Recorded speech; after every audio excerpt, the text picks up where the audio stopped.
Assalamualaikum warahmatullahi wabarakatuh. Alhamdulillah rabbil alamin wassalatu wassalamu ala asyrafil anbiya wal mursalin sayyidina Muhammad wa ala alihi washabbihi ajma'in. Rabbi shrah li sadri wa yassir li amri wahlul 'uqdatam min lisani yafqahu qawli. Amma ba'd. Tersambung kita balik ni, Yas'alunaka, tanya jawab lengkap tentang agama dan kehidupan oleh Syekh Dr. Ahmad Syarbasi, Syekhul Azhar Mesir lah. Kita bab ni dalam bab Quran lagi, kalau kira dah bab Quran lagi, dan subtopik yang mu'takifah. I'takafah mu'takifah. Gaum dah lepas ni kita bincang lah. Ada orang tanya Syekh ni, Al-Quran menyebut kata al-mu'takifah. Saya ingin mengetahuilah arti yang sebenarnya dari kata tersebut. Apakah yang dimaksudkan dengan adalah bangsa yang tidak beriman kepada Allah atau apakah? Begitulah soalan yang bentuk soalan dia. Jadi Syekh jawab, Al-Quran Al-Karim telah menyebutkan kata mu'takifah pada lebih satu tempat. Walaupun satu kali Al-Quran menyebutkannya dalam bentuk mufrad, dan pada dua kali menyebutkannya dalam bentuk jamak. Jadi sekali tu mufrad, sorry. Dua kali tu dalam bentuk jamak lah, lebih 3 orang ke atas. Allah SWT berfirman dalam surah An-Najm ayat 53 yang bermaksud dan mu'takifah, negeri-negeri kaum Lut yang telah dihancurkan Allah. Mu'takifah ni maksudnya negeri-negeri kaum Lut yang telah dihancurkan Allah. Demikian juga dalam surah At-Taubah ayat 70 yang bermaksud, belumkah datang kepada mereka berita penting tentang orang-orang yang sebelum mereka, iaitu kaum Nuh, kaum 'Ad, kaum Thamud, kaum Ibrahim, penduduk Madian dan penduduk negeri-negeri yang telah musnah. Telah datang kepada mereka rasul-rasul dengan membawa keterangan yang nyata. Maka Allah tidaklah sekali-kali menganiaya mereka, akan tetapi mereka lah menganiaya diri mereka sendiri.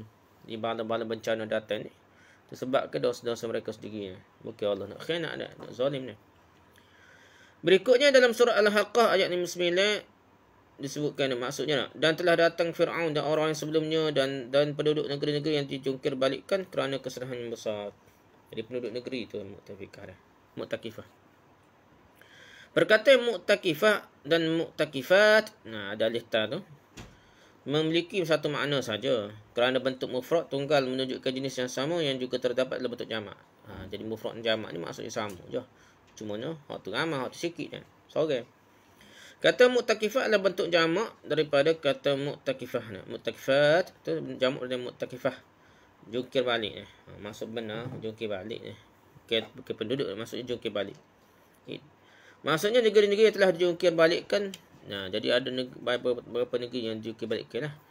Dari bentuk kata ini juga terdapat kata ifkun yang bererti dusta. Ya, kata mungkin kata akalnya ifkun katanya. Mu'takifah ni kan ifkun ni. Ikfun bukan ikfun ni katanya. Kerana dusta menjungkir balikkan kebenaran. Jungkir balik sebenar, tapi dusta tu serupanya jungkir balik kebenaran, jadi ada maksud dusta lah. Dan menampakkannya dalam bentuk yang bukan sebenarnya. Jadi tidak menampak ke bentuk yang sebenarnya, macam kita buat terbalik dah. Depan pas belakang pas depan dah. Hak depan tu susuk hak dalam berhuduh, ataupun hak dalam tu molek, luar huduh susuk tunjuk hak dalam, hak luar tu tak tunjuk. Gitulah maksudnya jungkir balik, buat terbalik dah.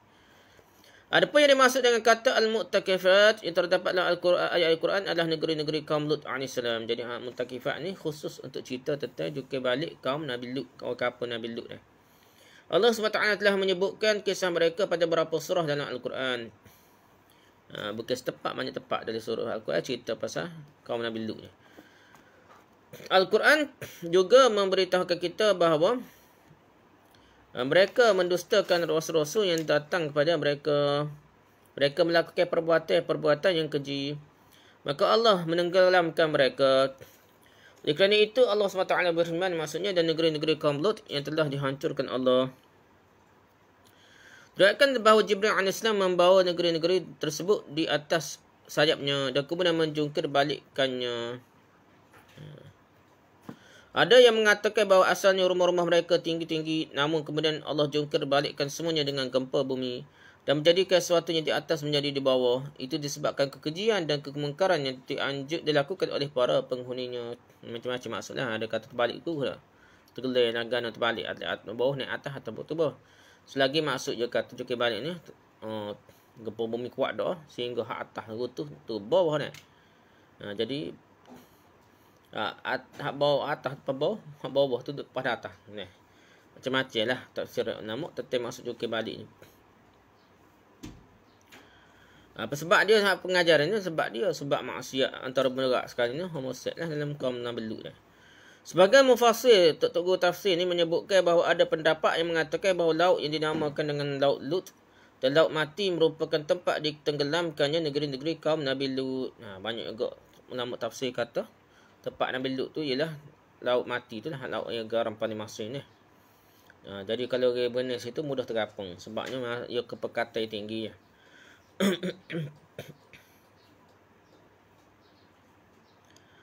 Negeri-negeri tersebut ada 5. Negeri Sadom, negeri Amurah, negeri Adamah, negeri Sabuin dan negeri Balak yang juga dinamakan negeri Sugar. Jadi tepat tu kalau kita ayat ni banyak ada 5 negeri dah. Bukan satu negeri dah tergelai dah. Banyak tempat. Tak kala Allah SWT hendak membinasakan mereka, Allah hujani mereka dengan percikan api dan belerang dan menyeputi mereka dengan awan panas yang berasal dari uap yang keluar dari perut bumi. Kemudian dengan uap tersebut mencair dan tergenang dan dari situ terciptalah laut tersebut. Wallahu a'lam, tu pendapat ulama bagaimana terciptanya laut mati, laut mati tu dah. Laut yang kata laut yang garam yang sangat tinggi dah. Di dunia ni tak ada setinggi dia, paling tinggi sehingga mudah terapur berada di dalam laut mati tu macam apa tasik lah, macam tasik. Itulah pengajaran. Jadi benda ni bala akan turun ni. Jadi orang benda-benda LGBT ke apa ni mesti tentang. Nombor 1 tentangnya bukan dengan kahking gitu dengan hujah. Cerita pada masyarakat lawan bahaya ni homoseks ni dari segi kesihatan, dari segi akhirat, dari segi neraka. Ruginya sebenarnya jadi lelaki lebih baik daripada perempuan. Nah, ada banyak kelebihan kena cerita benda-benda gitu sehingga dia ni dia baru sedar dia sebenarnya hebat dah. Kalau bagi dia jadi lelaki tu sesuai dah. Walaupun dia berasa dia sesuai dengan perempuan, sebenarnya dia tu khoya-khoya dia je. Dia ada pengaruh lain lah. Kalau fikir molek, sebenarnya sesuai jadi lelaki lah.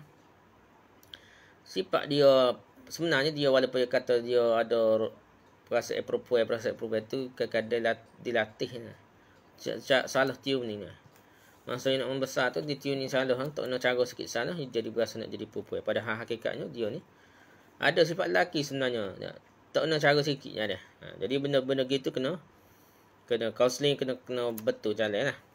Tuning mulai lah. Seterusnya Ashabul Ras, penduduk Ras. Ada orang tanya sini, Al-Quran telah menyebut Ashabul Ras termasuk kaum-kaum yang mendustakan Rasul-Rasul. Siapakah Ashabul Ras tersebut? Siapa dia Ashabul Ras ni? Penduduk Ras ni tersebut. Di manakah dalamnya mereka tinggal? Apakah arti dari kata Ras? Allah SWT firman dalam surah Al-Furqan ayat 35 hingga 38 bermaksud, dan sesungguhnya kami telah memberikan Alkitab Taurat kepada Musa dan kami telah menjadikan Harun saudaranya menyertai dia sebagai wazir pembantu. Jadi Harun ni wazir dia. Harun ni sebagai wazir pembantu penasihat pada Nabi Musa. Kemudian kami berfirman kepada keduanya, pergilah kamu berdua kepada kaum yang mendustakan ayat-ayat kami, maka kami binasakan mereka sehancur-hancurnya. Dan telah kami binasakan kaum Nuh tak kala mereka mendustakan Rasul-Rasul. Kami tenggelamkan mereka dan kami jadikan cerita mereka itu pelajaran bagi manusia. Dan kami telah menyediakan bagi orang yang zalim azabnya pedih. Dan kami binasakan kaum Ad, kaum Samud dan Ashabul Ras, penduduk Ras. Dan banyak lagi generasi-generasi di antara kaum-kaum tersebut. Banyak lagi, bukan hak ni sahaja dan Allah azab kerana mereka ni mendustakan Allah. Mendustakan Rasul-Rasul yang diutuskan oleh Allah ni. Jadi Syekh ni ayat lah syarahnya. Pertama-tama kita perlu tahu pendapat-pendapat para mufassir mengenai arti kata Ashabul Ras. Jadi dalam kitab tafsir ada cerita lah apa benda Ashabul Ras ni. Kemudian baru kita berpindah kepada pembahasan mengenai pendapat yang paling kuat di antara pendapat-pendapat tersebut. Jadi kita kena tarjih pula. Kita pilih sebut so-so pendapat yang disebut dalam kitab tafsir. Bagi kita tarjih, kita pilih yang paling kuat. Ada pendapat yang mengatakan bahawa Ras adalah sebuah negeri di daerah Yamamah yang penduduknya adalah sisa dari kaum Samud. Itu so pendapat dia Yamamah. Oleh kerana itu Allah SWT menjatuhkan azab kepada mereka. Ada pendapat lain yang mengatakan bahawa Ashabur Ras, penduduk Ras adalah penduduk negeri Antakiyah yang telah membunuh Habib An-Najjar, seorang yang telah menyeru mereka kepada jalan keimanan. Dia soal pendapat Habib An-Najjar. Dia cerita dia lah. Nak cerita panjang pun tak lah. Mereka membunuhnya dengan cara membenamkannya ke sumur, ke telaga. Dengan demikian erti kata Ras adalah sumur, telaga. Ini pendapat lain lah. Jadi memula tu negeri Yamamah, sisa dari kaum Samud. Tu Ashabur Ras. So ada pendapat kedua ni, hak bunuh Habib An-Najjar Antakiyah. Ini pendapat kedua. Kerana itu gelar adalah Ras telaga dah. Dengan demikian arti kata Ras adalah sumur, telaga di sini. Ada juga pendapat lain yang mengatakan bahawa yang dimaksud dengan penduduk Ras ni adalah kaum yang menyembah pohon sanaba. Mereka telah membenamkan nabi mereka ke dalam tanah. Ini tergelar di tanah. Ada juga pendapat yang mengatakan bahawa yang dimaksudkan dengan penduduk Ras adalah penduduk sebuah kawasan yang terletak di tepi sungai bernama Ras. Tepi sungai tu, tempat tu nama Ras ni. Dan berada di negeri timur. Ini belah timur lah. Kita kasih kita ni timur lah. Tak kala Allah SWT mengutus pada mereka salah seorang nabinya, mereka mendustakannya. Nabi mengadu kepada Allah, namun mereka menggali sumur, menggali telaga dan membenamkan Nabi Allah ke dalamnya. Nabi pun buat gitu dah. Maka Allah SWT mengirimkan angin topan berwarna merah pekat pada mereka. Kemudian bumi di bawah mereka menjadi batu membara. Sementara angkasa dipenuhi oleh awan hitam. Dengan itu badan-badan mereka menjadi hancur sebagaimana hancurnya timah yang meleleh. Dalam riwayat ini Ras juga bererti sumur. Banyak kan Ras ni maksud sumur lah. Telaga. Pendapat berikutnya, ada lagi pendapat lain dalam masuk Ashabur Ras. Mengatakan bahawa yang dimaksud dengan Ashabur Ras adalah penduduk sebuah negeri yang Allah utus nabinya kepada mereka, namun tidak ada seorang pun dari mereka yang beriman, kecuali hanya seorang yang berkulit hitam sahaja. Kemudian mereka menggali sumur, telaga dan membenamkan Nabi Allah ke dalamnya. Lalu mereka menutup lubang sumur tersebut, telaga tersebut dengan batu besar. Ada juga pendapat yang mengatakan bahawa penduduk Ras adalah penduduk Akhdud, iaitu koyakan besar yang memanjang di tanah seperti sebuah parit. Itu pendapat lain lah. Yaqut Al-Hamawi dalam kitabnya berjudul Mu'jam Al-Buldan ni, suhu kitab ni Yaqut Al-Hamawi dah, mengatakan bahawa kata Ras mempunyai erti yang banyak. Di antara erti Ras ialah sumur, telaga dah. Mencapakkan ke dalam sumur, ya juga maksudnya dah. Barang-barang tambang, barang-barang kita barang-barang nego ni nak tambang nak. Ras juga. Mendamai kepersihan kaum, antara kaum pun Ras juga. Nama sebuah parit. Telaga ni parit pun Ras juga. Dan nama air pun Ras juga dah. Kemudian dia menyebutkan bahawa Ras adalah nama sebuah lembah yang ada di Azerbaijan. Jauh lagi Azerbaijan tu ada nama lembah. Adapun batas Azerbaijan berada di belakang lembah Ras. Ada yang mengatakan bahawa di daerah Ras tersebut terdapat 1000 kota. Lalu Allah SWT mengutus pada mereka seorang Nabi yang bernama Musa. Namun bukan Musa bin Imran ini. Bukan Musa bin Imran kita ada Nabi Musa ni. Nabi tersebut mengajak mereka untuk beriman kepada Allah, namun mereka mendustakannya dan mengabaikan perintahnya. Dan Nabi itu mengutuk mereka sehingga datanglah siksa yang menghancurkan mereka dan menjadikan mereka tenggelam di antara dua gunung. Juga disebutkan bahawa Ras adalah sebuah lembah yang aneh, di mana dalamnya terdapat banyak sekali berbagai jenis ikan.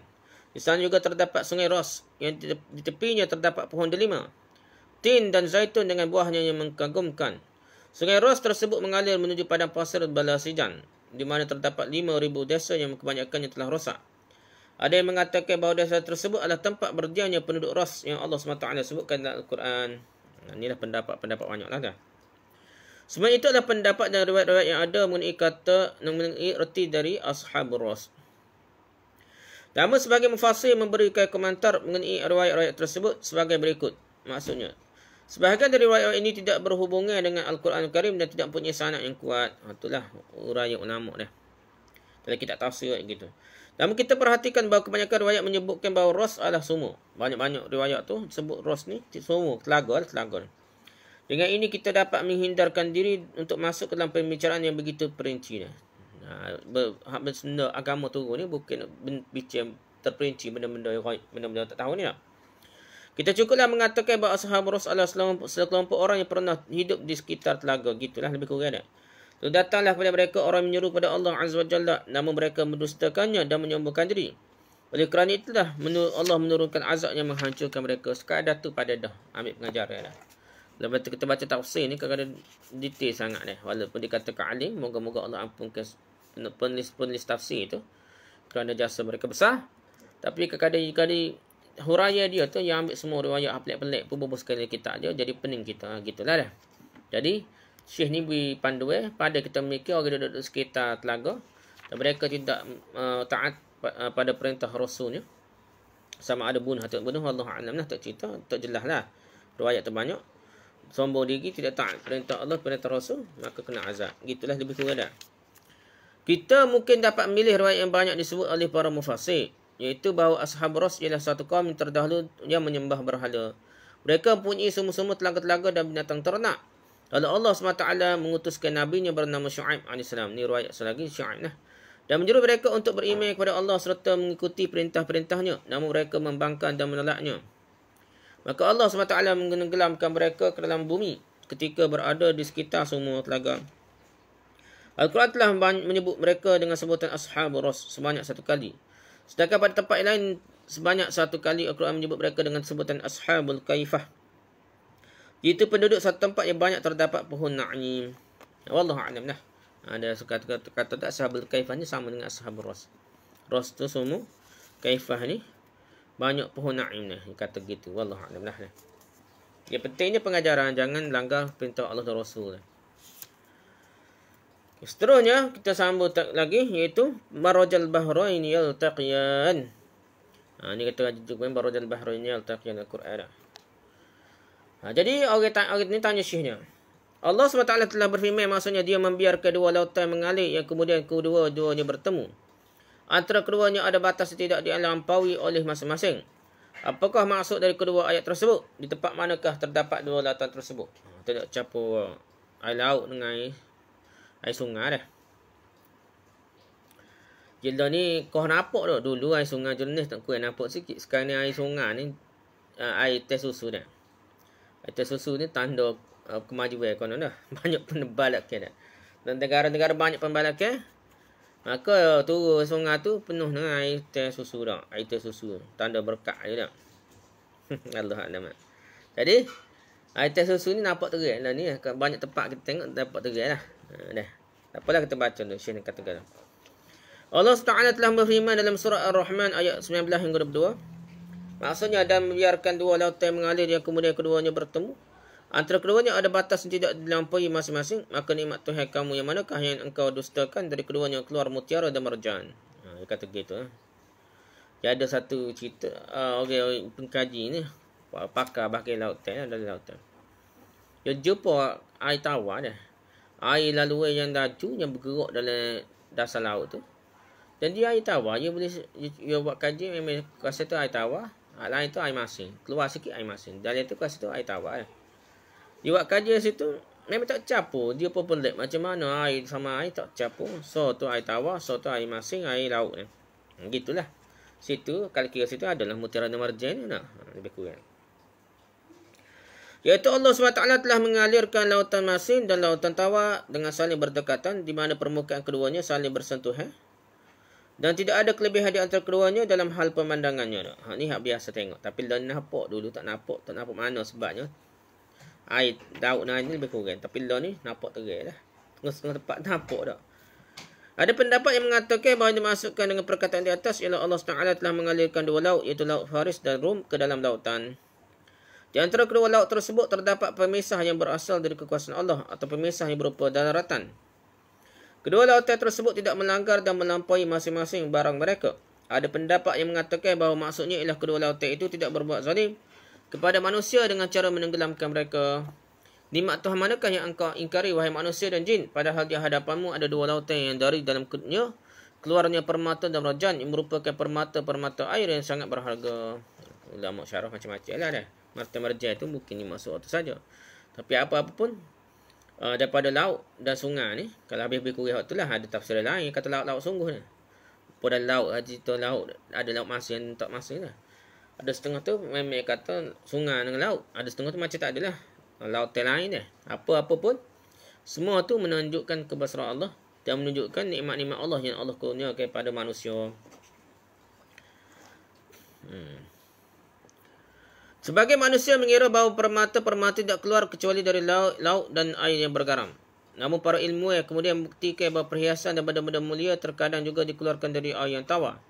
Permata misalnya sebagaimana dia dikeluarkan dari berbagai-bagai macam jenis laut, dia juga dikeluarkan dari sungai jenis tertentu.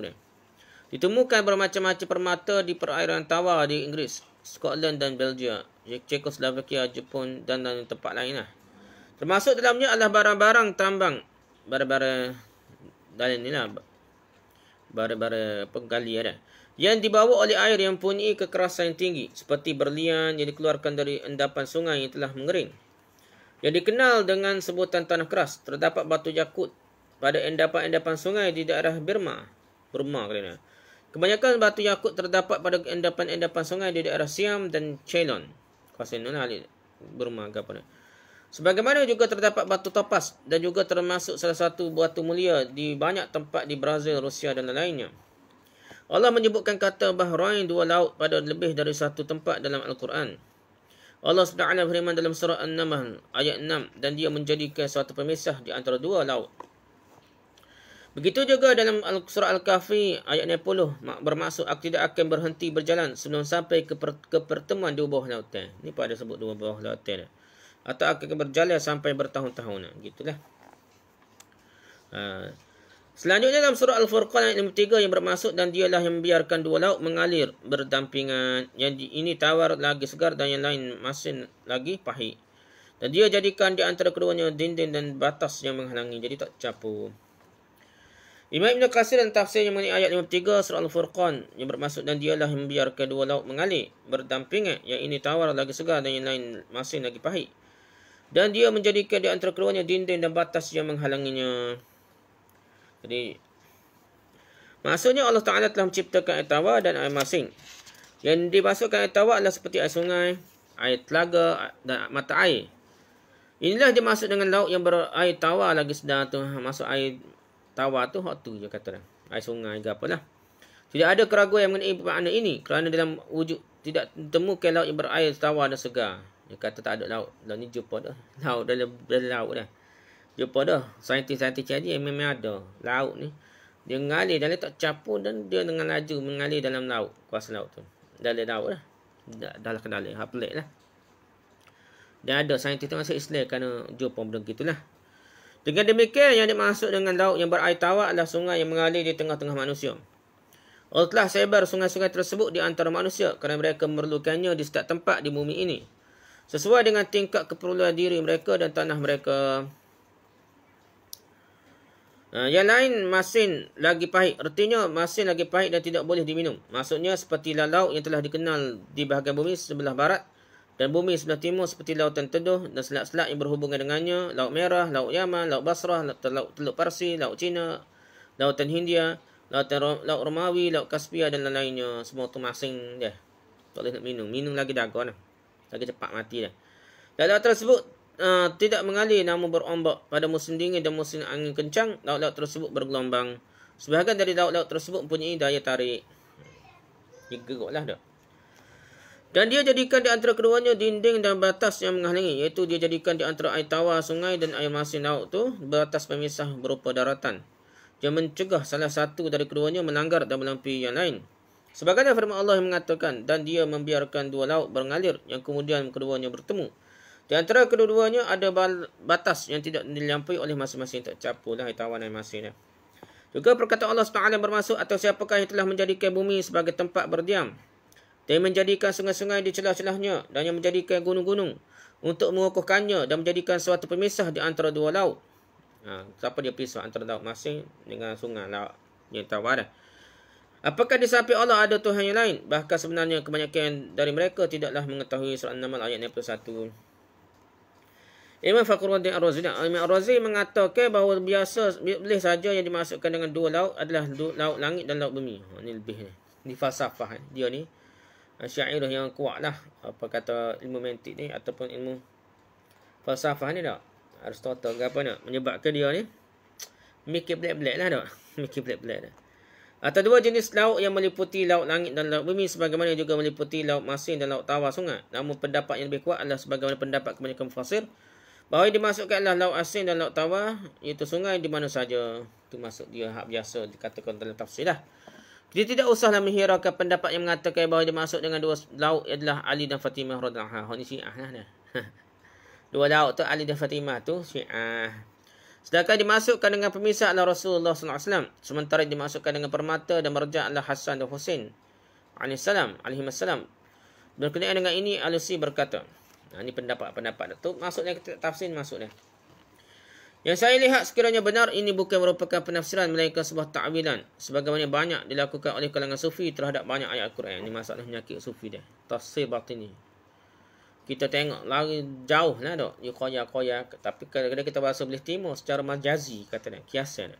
Tapi sebenarnya bukan konteks tu ayat Quran tu turun dah. Tiba-tiba kita pergi kona kot lain. Makna kiasan. Yang berasa sedap lah. Nak buat apa. Nak carah kan. Sedap lah kita ambil kiasan gitu dah. Tapi tidak ada dalil daripada Al-Quran dan Sunnah. Maka tu bahayalah. Tafsir batini atau tafsir sufi ni bahaya benar. Tafsir sufi ni banyak kena sesat lah. Bahaya dah. Semua yang berasal dari Ali dan Fatimah radhiyallahu anha menurut saya lebih agung dan lebih besar dibandingkan lautan. Baik ilmu maupun keutamaan mereka lebih besar dari lautan. Lautan tu makhluk bukan manusia. Manusia ni makhluk yang mulia. Tak boleh buat bandingan. Gitulah kata dah. Demikian juga apa-apa yang berasal dari Hasan dan Husain alaihissalam adalah berkali-kali lipat lebih berharga dibandingkan permata dan marjan. Itulah. Kita setuju. Imam Alusi ni ialah Syiah. Alusi dia tafsir dia pada surah Syiah dah. Lalu sini modern sikit lah peringkat kriya dah. Tapi gitulah ada biasalah ada kurang lebih. Tapi nak nyebutnya alus sini bagus dah tafsir dia ni. Kena cuba membuat surat liat, membuat usul-usul Syiah ke apa ni. Seterusnya, tempat terbenamnya matahari dan laut yang berlumpur. Ada orang tanya Syekh, apa arti dari perkataan Allah SWT berikut? Hingga apabila dia telah sampai ke tempat terbenamnya matahari. Terbenam mana matahari tu? Bukan masuk dari bumi dah. Terbenam. Dia melihat matahari terbenam di dalam laut yang berlumpur hitam. Masuk ke apa situ dah. Apakah pernyataan tersebut sejalan dengan ilmu geografi yang kita mengaji zaman moden ya? Pasal bumi bulat lah macam-macam lah kita kata dah. Syekh ni jawab dah. Allah SWT firman dalam surah Al-Kahfi ayat 83 hingga 86 bermaksud. Mereka akan bertanya padamu Muhammad tentang Zulkarnain. Katakanlah, aku akan bacakan padamu cerita tentangnya. Jadi ulama bahas pula dah. Iskandar, Zulkarnain ke Zulkarnain saja dah. Ada orang kata orang sama, ada kata orang lain. Tapi secara asalnya sebenarnya orang lain. Iskandar tu orang lain, Zulkarnain tu orang lain dah. Sesungguhnya kami telah memberikan kekuasaan kepadanya di muka bumi dan kami telah memberikan kepadanya jalan untuk mencapai segala sesuatu sababan. Maka dia pun menempuh suatu jalan hingga apabila dia telah sampai ke tempat terbenamnya matahari. Dia melihat matahari terbenam dalam laut yang berlumpur hitam, iaitu Ainin Hamiatin. Dan dia mendapati di situ segolongan umat. Kami berkata, hai Zulkarnain, kamu boleh menyiksa atau boleh berbuat kebaikan pada mereka. Lebih kurang gitulah. Boleh nak suruh musnahkan mereka, ataupun siksa mereka, atau buat baik pada mereka dah. Erti kata makanna lahu, kami telah memberikan kekuasaan padanya, ialah Allah SWT telah menjadikannya seorang raja. Ataupun erti kata sababa ialah jalan yang akan menyampaikan kepada sesuatu. Adapun maksud dari kata Ainin Hamiatin adalah laut yang berlumpur hitam. Jadi Zulkarnain ini ada bahas pula. Ada kata Alexander the Great tu lah. Zulkarnain ada kata lain lah. Posisi kita bicara saat ni lah. Iskandar Zulkarnain tu ada kata sama, ada kata dot dah. Lepas tu ada bahas pula hak menyampaikan berhala ni tak. Ini zaman sebelum Nabi Muhammad lagi dah. Siapakah yang menyampaikan berhala-berhala Hindu, Buddha? Sebenarnya peringkat awal tak ada berhala-berhala dah. Dia Buddha pun tak ada, Hindu pun tak ada dah. Sebenarnya tak ada. Lepas tu masuknya dia berkata daripada Alexander the Great dah. Alexander the Great tu dia lah bawa teknologi ukiran. Ukiran tu masuk ke India, masuk ke China dah. Seterusnya jadi dah sekali jadi berhala yang disembah oleh Hindu dan Buddha lah. Sebenarnya peringkat awal tidak ada lagi berhala dah. Tu cerita dah. Dalam Islam pun orang Arab pun gitu juga dah. Nama gapo tu Nabi kata dah. Jadi dia ni orang tu itulah kena masuk neraka terbuka apa Nabi kata tu, sebabnya dia lah yang orang mula-mula yang bawa berhala masuk ke dalam dunia Arab, dalam Kaabah gapo dan Mekah. Sebelum tu tidak ada asalnya dah.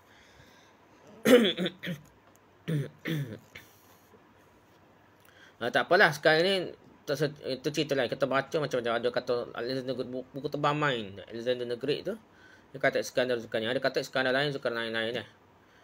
Tapi kalau kita tengok tu macam bawa berhala dah ataupun minahak kuat tu, tak logik pula dah.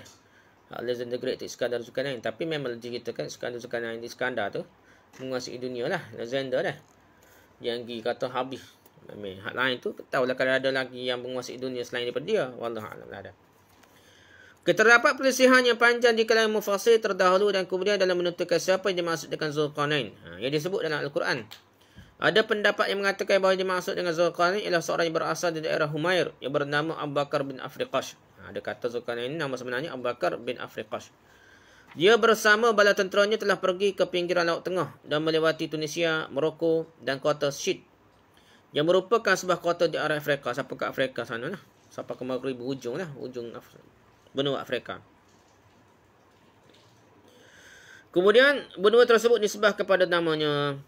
Namun menurut pendapat majoriti mufassir, yang dimasukkan dengan Zulkarnain adalah Iskandar Agung Al-Maqduni. Ini banyak mufassir kata gitulah. Tapi ada juga ulama-ulama tak setuju dah. Begitulah. Seorang raja memiliki daerah kekuasaan yang luas yang membentang dari barat ke timur. Dia seorang manusia yang bijak dan panjang akal. Ini satu pendapat lah. Ada orang yang mengatakan bahawa dia dinamakan Zulkarnain disebabkan berdasarkan adat kaumnya. Dia mengendurkan 2 ikatan rambutnya. Ada juga pendapat yang mengatakan bahawa dia dinamakan demikian disebabkan dia raja yang menguasai daerah timur dan barat sekaligus Qarnain, 2 tanduk ke apa. 2 tepat lah dah. Sangatlah sulit untuk dapat menentukan secara pasti siapa yang dimaksudkan dengan Zulkarnain ini. Payah. Sebenarnya payah ni. Bahas kajian-kajian itu boleh tapi tak boleh muktamad. Dan bukan kerja sebenar. Agak selai turun ni. Nak suruh tentukan siapa dia. Tapi nak ambil pengajaran. Macam cerita kisah Asbal Kahfi lah. Berapa ekor anjing tu tak? Ada berapa orang dalam gua tu dah. Sekali anjing berapa dah. Jadi benda tu tidak dicerita Quran tak. Walaupun boleh-boleh Allah SWT cerita lain. Tapi Allah ni biarkan gitu. Sebabnya benda tu tak ada pedas ke abu pun tak. Begitu juga kita nak tentukan siapa Zulkarnain ni. Orang ni pun secara asal tidak ada pedas mana dah. Bagi pengkaji memang kerja dia lah. Bagi orang kampung kita ni, kita ambil pengajaran saja. Firman Allah SWT yang bermaksud, sehingga apabila dia telah sampai ke tempat terbenamnya matahari, dia mendapatkan matahari terbenam di dalam laut yang berlumpur hitam. Itulah kalau kita tengok Al-Quran tak. Maksudnya matahari maksudnya lumpur kah? Tu tanya ni. Tidaklah bertentangan dengan kenyataan geografi sekarang kita mengaji geografi ni. Tidak gitu lah mana matahari maksudnya bumi dan lumpur hitam. Kerana perkataan Allah SWT tersebut tidak dimaksudkan untuk menggambarkan kenyataan sebenarnya yang berhubung dengan gerakan bumi mengelilingi matahari. Bumi mengelilingi matahari. Menyebabkan siang hari nampak matahari tenggelam itu bukan maksudnya bumi dah. Bukan juga untuk menjelaskan cara terbenamnya matahari dari tinjauan geografi. Bukan maksud Quran nak cerita benda tu dah. Bukan nak ceritanya geografi kita, bumi kita ni bukan bulat mendatar lepas tu masuk lumpur matahari, tidak gitu. Namun yang dimaksudkan adalah untuk menggambarkan apa yang nampak bagi Zulkarnain. Nak cerita Zulkarnain nampak macam tenggelam hujung-hujung tu. Habis suk laut tu, hujung tu nampak macam tenggelam matahari situ dah. Namun yang dimaksudkan adalah untuk menggambarkan apa yang nampak bagi Zulkarnain tak kali dia telah sampai ke tempat yang jauh dalam perjalanannya. Ada pendapat yang mengatakan bahawa ketika itu adalah waktu terbenamnya matahari, kemudian dia melihat matahari yang seolah-olah sahaja terbenam di laut yang nampak cenderung berwarna hitam laut tu dah. Maksudnya hujung dunia nampak macam tenggelam laut dah, tak boleh nak pergi dah. Ketika itu Zulkarnain melihat dengan kedua matanya matahari terbenam di tengah air laut yang sudah bercampur dengan lumpur sehingga nampak berwarna hitam. Itu pendapatlah tafsir ulama dah. Sebagian mufassir mengatakan lagi maksud dia sampai ke tempat terbenamnya matahari adalah dia Zulkarnain sampai ke negeri yang paling ujung di sebelah barat. Bagi mereka yang menerima turunnya Al-Quran, iaitu penduduk Jazirah Arab. Adapun firman Allah SWT mengatakan dia melihat matahari terbenam dalam laut yang berlumpur hitam. Maksudnya pemandangan ketika matahari terbenam di tempat itu adalah pemandangan yang membuat orang-orang menyangka bahawa matahari terbenam di dalam air yang bercampur dengan lumpur. Dari ini menunjukkan bahawa Zulkarnain sampai ke satu tempat yang sebelah baratnya. Tidak ada lagi kecuali laut yang terbentang. Tak boleh nak pergi. Habis laut besar dah. Kerana orang yang melihat matahari ketika saat terbenamnya akan menyangka bahawa matahari terbenam ke dalam laut. Masa tu tak boleh nak pergi dah. Tak jumpa lagi benua Amerika dah ni lah. Jadi tak boleh nak pergi selepas kat tu je. Bukan alik timur ni pasal tenggelam ni alik barat. Timur ni daripada Jepun ke apa. Tu naik dah. Cina ke apa tu matahari naik. Dia rakyat terbenam tidak ada lain lah. Kuasa barat je lah. Dan warna gelap yang terdapat di ufuk jauh ketika matahari terbenam memberikan pemandangan yang seolah-olah bercampur dengan lumpur. Adapun firman Allah SWT bermaksud yang mengatakan, dari situ dia mendapati segala umat, artinya bahawa pada tempat tersebut, tempat di mana matahari terlihat demikian, Zulkarnain menemukan daerah yang ada penghuninya, ada penduduk lah. Kuasa tu hujung jusuk tu ada penduduk dia. Sebagian mufassir mengatakan bahawa Zulkarnain berjalan ke arah barat sampai tak kala dia telah tiba di ujung bumi sebelah barat, dia pun berhenti di tepi laut. Di tempat itu Zulkarnain melihat matahari berdasarkan penglihatannya, bukan kenyataannya sebenar dah. Bukan maksudnya lumpur sungguh. Seolah-olah terbenam di laut yang berlumpur dah. Kerana air laut yang biru nampak berwarna hitam apabila dilihat dari kejauhan. Itu maksudnya ditafsirkan oleh ulama. Sebagian mufassir mengatakan bahawa yang dimaksudkan dengan tempat terbenamnya matahari ialah satu tempat di mana pada saat terbenamnya matahari akan nampak bagi seorang bahawa matahari terbenam di belakang ufuk. Masing-masing ufuk berbeza sesuai dengan perbezaan tempat dan perbezaan orang-orang yang melihatnya. Terkadang orang melihat matahari bersembunyi di balik gunung tak kala terbenam. Begitu juga terkadang orang melihat matahari terbenam ke dalam bumi. Sebagaimana disaksikan orang yang berdiri di padang pasir atau daratan yang rata. Demikian juga terkadang orang melihat matahari terbenam ke dalam laut. Sebagaimana disaksikan oleh orang-orang yang sedang berada di pinggir pantai atau danau yang luas. Mungkin saja dalam perjalanannya Zulkarnain sampai ke tepi lautan Atlantik yang zaman dahulu dinamakan Lautan Gelap. Yang disebut oleh manusia bahawa wujud daratan berada di sisi lautan tersebut sahaja dah. Macam zaman dulu orang tak tahu ada benua Amerika tu. Jika kuasa tu habis dah. Gelap tu. Mungkin juga dimasukkan dengan tempat terbenamnya matahari tersebut adalah daerah yang dekat dengan tumbuhan rumput yang bercampur dengan tanah dan lumpur. Sehingga nampak bagi penglihatan Zulkarnain seolah-olah matahari terbenam ke dalam laut yang cenderung berwarna hitam. Penentuan tempat secara pasti adalah suatu hal yang sulit. Kemudian surah Al-Kahfi ayat 90 kembali mengatakan, hingga apabila dia telah sampai ke tempat terbit matahari, yang di sebelah timur, dia mendapati matahari menyinari segala umat yang kami tidak menjadikan bagi mereka sesuatu yang melindunginya dari cahaya matahari itu. Tak ada rumah, tak ada gapo kali dah. Okey, sebagian mufassir menjelaskan firman-Nya bermaksud mengenai Zulkarnain di atas sebagai berikut. Kemudian Zulkarnain mengikuti jalan yang akan menyampaikannya ke belahan bumi bahagian timur pula. Dia mengikuti jalan tersebut sehingga sampai ke tempat yang menjadi tujuannya. Yogi jajah ni meluaskan pemerintahannya sampai ke barat, habis-habis suk Afrika dah. Lepas pergi ke kanan pula, iaitu pergi ke timur pula, habis-habis suk. Sekat je boleh lah. Hingga tak kali dia sampai ke daerah yang membuat orang yang melihat akan menyangka bahawa matahari terbit dari rumah tinggal. Dia mendapati segolongan umat yang terkena sinar matahari tanpa sama sekali pelindung. Gambaran tersebut dapat diartikan umat tersebut hidup di padang pasir yang sama sekali tidak ada tumbuh-tumbuhan yang melindungi mereka. Dapat juga diartikan bahawa mereka adalah kaum tidak mengenal sama sekali pakaian dan pada tubuh badan mereka sama sekali tidak ada yang menghalangi sengatan matahari ke tubuhnya. Telanjang bogel kali tak. Kedua gambaran tersebut mengisyaratkan bahawa kaum yang dijumpai oleh Zulkarnain di belahan bumi sebelah timur adalah kaum yang terbelakang, ketinggalan. Dari penjelasan ini nampak jelaslah tidak ada pertentangan antara Al-Quran Al-Karim dengan kenyataan geografi. Wallahu a'lam. Jadi kita jangan terima tu dah. Banyak juga Quran ni. Ia tidaklah direct to the point betul persoalan dah. Ia ada kiyah tu bahasa majas ni. Macam Quran lah yang mastumun nisa, tidak boleh menyentuh perempuan dah. Walaupun maksud situ Ibn Abbas kata sepakat lah tak. Kira tu maksudnya bersetubuh bercampur. Tapi tidak sini dah. Ada maksud kiasah. Mungkin juga situ maksudnya macam kiasah, tidaklah jelas dah terai dah. Begitulah perbincangan tentang Zulkarnain. Kalau kita baca ni banyaklah perbincangan ulama tentang siapakah Zulkarnain. Adakah sebetul Alexander the Great tu ataupun Iskandar Zulkarnain, ataupun Iskandar tu suku, Zulkarnain tu suku dah. Itu perbincangan yang lebih dah. Macam Imran ni. Ataupun banyak pula perbincangan Imran, Musa bin Imran tu suku pula dah. Umur lain Musa pun ada, Musa berapa orang pun ada dah. Itu kita akan jumpa dalam kitab-kitab besar yang bicara detail tentang nama-nama besar ni dah. Wallahu a'lam. Subhanakallahumma wa bihamdika, subhanakallahumma wa bihamdika, subhanakallahumma wa bihamdika, asyhadu an la ilaha illa anta, astaghfiruka wa atubu ilaik. Assalamualaikum warahmatullahi wabarakatuh.